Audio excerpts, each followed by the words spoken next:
Ace is the place with the helpful hardware, folks. The buckets you buy at Ace hold paint, dirt, and debris. But our Children's Miracle Network buckets hold so much more, like dreams, hope, and care for children. Because over the last 29 years, with your help, Ace has raised over $125 million for local CMN hospitals. So stop by your local Ace this weekend to make a $5 donation and get a 5-gallon bucket plus 20% off almost anything that fits inside it. Offer valid on regular price merchandise. Additional exclusions apply. See store for details. लीजिए सुनिए प्रेमचंद की लिखी कहानी समस्या। वाचन समीर गोस्वामी का है। मेरे दफ्तर में 4 चपरासी हैं। उनमें एक का नाम गरीब है। वो बहुत ही सीधा, बड़ा आज्ञाकारी, अपने काम में चौकस रहने वाला, घुड़कियां खाकर चुप रह जाने वाला, यथा नाम तथा गुड़ वाला मनुष्य है। मुझे इस दफ्तर में साल भर होते हैं, मगर मैंने उसे एक दिन के लिए भी गैर हाजिर नहीं पाया। मैं उसे 9 बजे दफ्तर में अपनी फटी दरी पर बैठी हुई देखने का ऐसा आदी हो गया हूं कि मानो वो भी उसी इमारत का कोई अंग है। इतना सरल है कि किसी की बात टालना नहीं जानता। एक मुसलमान है, उससे सारा दफ्तर डरता है, मालूम नहीं क्यों। मुझे तो इसका कारण सिवाय उसकी बड़ी बड़ी बातों के और कुछ नहीं मालूम होता। उसके कथनानुसार उसके चचेरे भाई रामपुर रियासत में काजी है, फूफा टोंक की रियासत में कोतवाल है। उसे सर्वसम्मति ने काजी साहब की उपाधि दे रखी है। शेष 2 महाशय जाति के ब्राह्मण हैं। उनके आशीर्वादों का मूल्य उनके काम से कहीं अधिक है। ये तीनों कामचोर, गुस्ताख और आलसी हैं। कोई छोटा सा काम करने को भी कहिए तो बिना नाक भौं से कौड़ी नहीं करते। क्लर्कों को तो कुछ समझते ही नहीं, केवल बड़े बाबू से कुछ दबते हैं, यद्यपि कभी कभी उनसे झगड़ बैठते हैं। मगर इन सब दुर्गुणों के होते हुए भी दफ्तर में किसी की मिट्टी इतनी खराब नहीं है जितनी बेचारे गरीब की। तरक्की का अवसर आया है तो ये तीनों मान ले जाते हैं। गरीब को कोई पूछता भी नहीं, और सब 10-10 पाते हैं। वो अभी 6 ही में पड़ा हुआ है। सुबह से शाम तक उसके पैर एक क्षण के लिए भी नहीं टिकते। यहाँ तक कि तीनों चपरासी उस पर हुकूमत जताते हैं, और ऊपर की आमदनी में तो उस बेचारे का कोई भाग ही नहीं। तिस पर भी दफ्तर के सब कर्मचारी, दफ्तरी से लेकर बाबू तक, सब उससे चिढ़ते हैं। उसकी कितनी ही बार शिकायतें हो चुकी हैं, कितनी ही बार जुर्माना हो चुका है, और डांट डपट तो नित्य ही हुआ करती है। इसका रहस्य कुछ मेरी समझ में न आता था। हाँ, मुझे उस पर कुछ दया अवश्य आती थी, और अपने व्यवहार से मैं ये दिखाना चाहता था कि मेरी दृष्टि में उसका आदर चपरासियों से कम नहीं है। यहां तक कि कई बार मैं उसके पीछे अन्य कर्मचारियों से लड़ भी चुका हूं। एक दिन बड़े बाबू ने गरीब से अपनी मेज साफ करने को कहा। वो तुरंत मेज साफ करने लगा। देवयोग से झाड़न का झटका लगा तो दवात उलट गई और रोशनाई मेज पर फैल गई। बड़े बाबू ये देखते ही जामे से बाहर हो गए। उसके कान पकड़कर खूब बैठे और भारतवर्ष की सभी प्रचलित भाषाओं से दुर्वचन चुन चुन कर उसे सुनाने लगे। बेचारा गरीब आंखों में आंसू भरे चुपचाप मूर्तिवत खड़ा सुनता था, मानो उसने कोई हत्या कर डाली हो। मुझे बाबू का जरा सी बात पर इतना भयंकर रौद्र रूप धारण करना बुरा मालूम हुआ। यदि किसी दूसरे चपरासी ने इससे भी बड़ा कोई अपराध किया होता तो भी उस पर इतना वज्र प्रहार न होता। मैंने अंग्रेजी में कहा, बाबू साहब, आप ये अन्याय कर रहे हैं। उसने जानबूझकर तो रोशनाई गिराया नहीं। इसका इतना कड़ा दंड अनौचित्य की पराकाष्ठा है। बाबूजी ने नम्रता से कहा, आप इसे जानते नहीं, बड़ा दुष्ट है।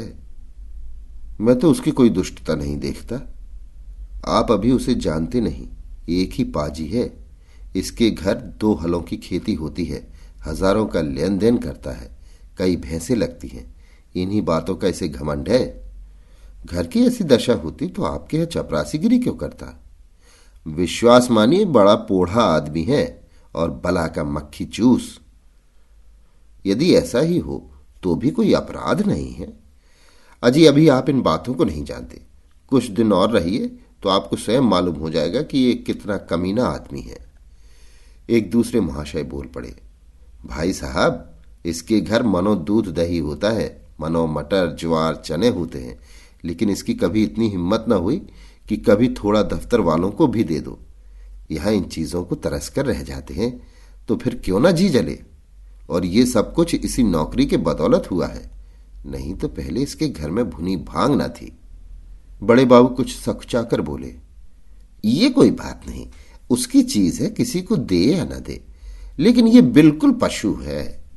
मैं कुछ कुछ मर्म समझ गया, बोला, यदि ऐसे तुच्छ हृदय का आदमी है तो वास्तव में पशु ही है, मैं ये न जानता था। अब बड़े बाबू भी खुले, संकोच दूर हुआ, बोले, इन सौगातों से किसी का उबार तो होता नहीं, केवल देने वाले की सहृदयता प्रकट होती है, और आशा भी उसी से की जाती है जो इस योग्य होता है। जिसमें सामर्थ्य ही नहीं, उससे कोई आशा नहीं करता, ढंगे से कोई क्या लेगा। रहस्य खुल गया। बड़े बाबू ने सरल भाव से सारी अवस्था दर्शा दी थी। समृद्धि के शत्रु सब होते हैं, छोटे ही नहीं बड़े भी। हमारी ससुराल या ननिहाल दरिद्र हो तो हम उससे आशा नहीं रखते, कदाचित वो हमें विस्मृत हो जाती है, किंतु वे सामर्थ्यवान होकर हमें न पूछें, हमारे यहाँ तीज और चौथ न भेजें तो हमारे कलेजे पर सांप लौटने लगता है। हम अपने निर्धन मित्र के पास जाएं तो उसके एक बीड़े पान से ही संतुष्ट हो जाते हैं, पर ऐसा कौन मनुष्य है जो अपने किसी धनी मित्र के घर से बिना जलपान के लौटकर उसे मन में कोसने न लगे और सदा के लिए उसका तिरस्कार न करने लगे। सुदामा कृष्ण के घर से यदि निराश लौटते तो कदाचित वो उनके शिशुपाल और जरासंध से भी बड़े शत्रु होते। ये मानव स्वभाव है। कई दिन पीछे मैंने गरीब से पूछा, क्यों जी, तुम्हारे घर पर कुछ खेती बाड़ी होती है? गरीब ने दीन भाव से कहा, हाँ सरकार होती है, आपके 2 गुलाम हैं, वही करते हैं। गाय भैंसें भी लगती हैं? हाँ हुजूर, 2 भैंसें लगती हैं, मुदा गाय अभी गाभिन नहीं है। हुजूर लोगों के ही दया धर्म से पेट की रोटियां चल जाती हैं। दफ्तर के बाबू लोगों की भी कभी कुछ खातिर करते हो? गरीब ने अत्यंत दीनता से कहा, हुजूर मैं सरकार लोगों की क्या खातिर कर सकता हूं। खेती में जौ, चना, मक्का, ज्वार के सिवाय और क्या होता है। आप लोग राजा हैं, ये मोटी झोंटी चीजें किस मुंह से आपकी भेंट करूं। जी डरता है कहीं कोई डांट न बैठे कि इस टके के आदमी की इतनी मजाल। इसी के मारे बाबूजी याव नहीं पड़ता, नहीं तो दूध दही की कौन बिसात थी। मुहला एक बीड़ा तो होना चाहिए। भला एक दिन कुछ लाके तो दो, देखो लोग क्या कहते हैं। शहर में ये चीजें कहां मयस्सर होती हैं। इन लोगों का जी कभी कभी मोटी छोटी चीजों पर चला करता है। जो सरकार कोई कुछ कहे तो, कहीं कोई साहब से शिकायत कर दे तो मैं कहीं का न रहूं। इसका मेरा जिम्मा है, तुम्हें कोई कुछ न कहेगा। कोई कुछ कहेगा तो मैं समझा दूंगा। तो हुजूर आजकल तो मटर की फसल है, चने के साग भी हो गए हैं और कोलू भी खड़ा हो गया है। इसके सिवा तो और कुछ नहीं है। बस तो यही चीजें लाओ। कुछ उल्टी सीधी पड़े तो हुजूर ही संभालेंगे। हाजी कह तो दिया कि मैं देख लूंगा। दूसरे दिन गरीब आया तो उसके साथ 3 हष्ट-पुष्ट युवक भी थे। 2 के सिरों पर टोकरियां थी, उसमें मटर की फनियां भरी हुई थी। एक के सिर पर मटका था, उसमें ऊख का रस था। तीनों ऊख का एक एक गट्ठर कांख में दबाए हुए थे। गरीब आकर चुपके से बरामदे के सामने पेड़ के नीचे खड़ा हो गया। दफ्तर में आने का उसे साहस नहीं होता था, मानो कोई अपराधी वृक्ष के नीचे खड़ा था कि इतने में दफ्तर के चपरासियों और अन्य कर्मचारियों ने उसे घेर लिया।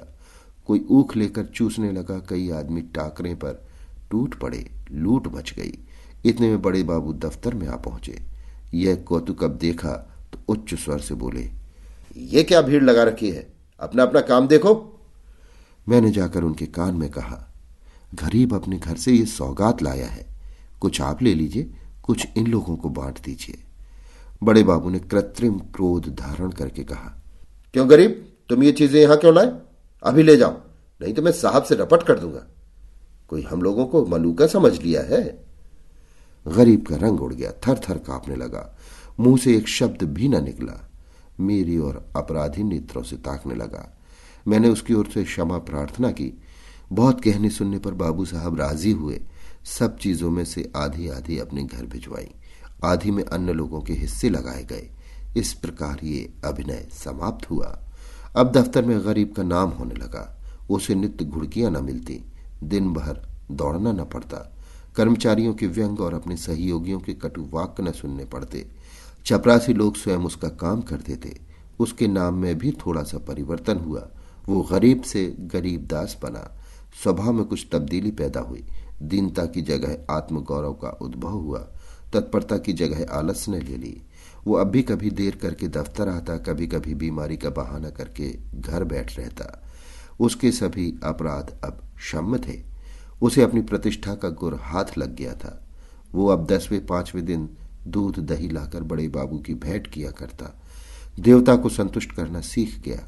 सरलता के बदले अब उसमें काइयापन आ गया। एक रोज बड़े बाबू ने उसे सरकारी फार्मों का पार्सल छुड़ाने के लिए स्टेशन भेजा। कई बड़े बड़े पुलिंदे थे, ठेले पर आए। गरीब ने ठेले वालों से 12 आने मजदूरी तय की थी। जब कागज दफ्तर में गए तो उसने बड़े बाबू से 12 आने पैसे ठेले वालों को देने के लिए वसूल किए, लेकिन दफ्तर से कुछ दूर जाकर उसकी नीयत बदली। अपनी दस्तूरी मांगने लगा। ठेले वाले राजी न हुए। इस पर गरीब ने बिगड़कर सब पैसे जेब में रख ली और धमका कर बोला, अब एक फूटी कौड़ी भी न दूंगा, जाओ जहां फरियाद करो, देखें क्या बना लेते हो। ठेले वाले ने जब देखा कि भेंट न देने से जमा ही गायब हुई जाती है तो रोध होकर 4 आने पैसे देने पर राजी हुए। गरीब ने अठन्नी उसके हवाले की। 12 आने की रसीद दिखाकर उसके अंगूठे के निशान लगवाए और रसीद दफ्तर में दाखिल हो गई। ये कुतूहल देखकर मैं दंग रह गया। ये वही गरीब है जो कई महीने पहले सरलता और दीनता की मूर्ति था, जिसे कभी चपरासियों से भी अपने हिस्से की रकम मांगने का साहस न होता था, जो दूसरों को खिलाना भी न जानता था, खाने का तो जिक्र ही क्या। ये स्वभावांतर देखकर अत्यंत खेद हुआ। इसका उत्तरदायित्व किसके सिर था? मेरे सिर, जिसने उसे चग्गड़पन और धूर्तता का पहला पाठ पढ़ाया था। मेरे चित्त में प्रश्न उठा, इस काइयापन से जो दूसरों का गला दबाता है, वो भोलापन क्या बुरा था जो दूसरों का अन्याय सह लेता है। वो अशुभ मुहूर्त था जब मैंने उसे प्रतिष्ठा प्राप्ति का मार्ग दिखाया, क्योंकि वास्तव में वो उसके पतन का भयंकर मार्ग था। मैंने ब्रह्म प्रतिष्ठा पर उसकी आत्म प्रतिष्ठा का बलिदान कर दिया। अभी आप सुन रहे थे प्रेमचंद की लिखी कहानी समस्या। वाचन समीर गोस्वामी का था। Ace is the place with the helpful hardware, folks. The buckets you buy at Ace hold paint, dirt, and debris. But our Children's Miracle Network buckets hold so much more, like dreams, hope, and care for children. Because over the last 29 years, with your help, Ace has raised over $125 million for local CMN hospitals. So stop by your local Ace this weekend to make a $5 donation and get a 5-gallon bucket plus 20% off almost anything that fits inside it. Offer valid on regular price merchandise. Additional exclusions apply. See store for details.